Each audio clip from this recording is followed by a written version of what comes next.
কিন্তু তার বিশেষ নিরাপত্তা বাহিনী, যারা প্রাসাদের পাহারা দেয়, যারা নিরাপত্তা দেয়, তারা বলল যে আমরা পারব না, জনসমুদ্র নিয়ন্ত্রণ করার কোনো উপায় নেই, আমরা এত মানুষকে হত্যা করতে পারি না।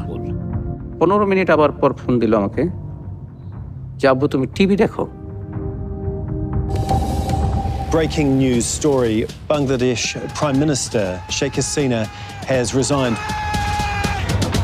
জনতার বিপুল স্রোত যখন গণভবনমুখী, তখন শেখ হাসিনা শহর ছেড়ে পালিয়ে গেলেন। আমি তখন তাকে ফোন করি, তো ওই পার থেকে একটা ছেলে মোবাইলটা রিসিভ করে বলতেছি মোবাইলটা যার, সেই মেয়েটা গুলিবিদ্ধ হয়েছে। কিছুই নিতে পারি না, শুধু মোবাইলটা হাতে আমি দৌড়তেছি।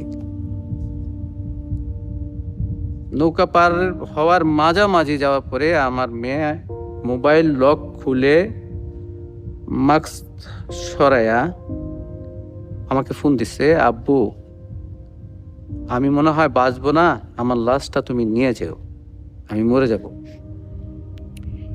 এই কথাটা যখন বলছে,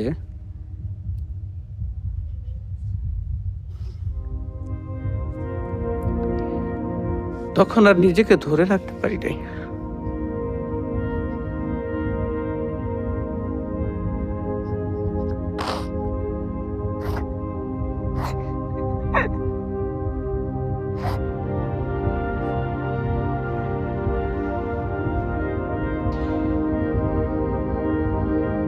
তো দৌড়াইতে দৌড়াইতে যাইতেছি,